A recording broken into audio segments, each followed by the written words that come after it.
Hello, good morning, નમસ્તે, જય શ્રી કૃષ્ણ. તો કેમ છો આપ સૌ? તો અત્યારે વાગી ગયા છે સવારના 10:15. તો આજનું રૂટીન હું ચાલુ કરતી હતી, તો હું તમારી સાથે શેર કરું કે આજે હું શું શું કરું છું. તો એ પહેલાં થોડી સવારની ક્લિપ છે એ પણ જોજો. તો ચાલો શરૂ કરીએ.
અહીંયા મેં દાળ ભાતનું કુકર મૂકી દીધું છે અને આજે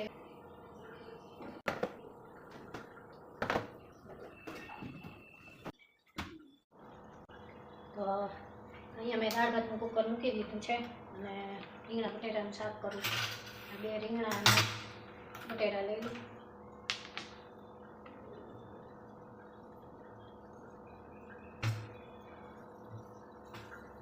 બસ બે રીંગણા અને બે બટેટા લઈ લઉં.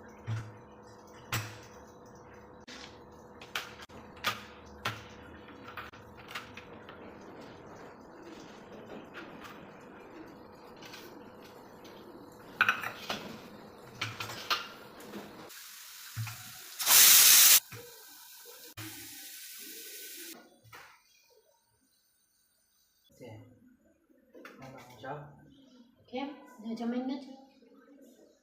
બધું પતી ગયું તો નીકળી જાવ. પણ દાળ વગર દઉં ટિફિન લઈ જાય છે દાળ ભાત તો થઈ ગયા છે 2 મિનિટ ખામ ના હમણાં મોડા થઈ જશે શાક ન ખાતો શાક આવીને ખાજું સોમવારે કીધું કેમ એટલે તે કીધું ને શું કર્યું આ બાજુ અહીંયા સિમેન્ટ બોલી નહીં અને આ બાજુ ઘસી નાખી થોડું થોડું થઈ ગયું નહીં એ બાજુ તો ખાલી કેપિંગ જ બાકી બાજુ તો અહીંયા છે આ બાજુ ફરીથી સિમેન્ટ પૂરી કાપી નાખી જગ્યા કાઢી નાખી ક્યાં બધા એટલે ઓલું મૂકી દીધું કેપ મૂકી દીધી કેપ તો નથી મૂકી સિમેન્ટ પૂરી પૂરી દીધી મેટલની કરી નાખી બે બાજુ થઈ જાય બે બાજુ 2000ની એક હા પણ પેલા વાંધો નહીં તો જે થાય એ કરી વર્કું કરી નાખ્યું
પછી હું દવા લેવા વહી ગઈ હતી એટલે રસોઈ પૂરી થઈ ગઈ ને પછી તો એટલે મેં બ્લોગ એન્ડ કરી દીધો હતો તો તમને આ મારો બ્લોગ કેવો લાગ્યો એ મને જરૂરથી કહેજો જો પસંદ આવે તો એને સબસ્ક્રાઈબ કરજો અને મારી ચેનલ જોવાનું ભૂલતા નહીં હવેનો બ્લોગ આવશે મંગળવારે થેન્ક યુ જય શ્રી કૃષ્ણ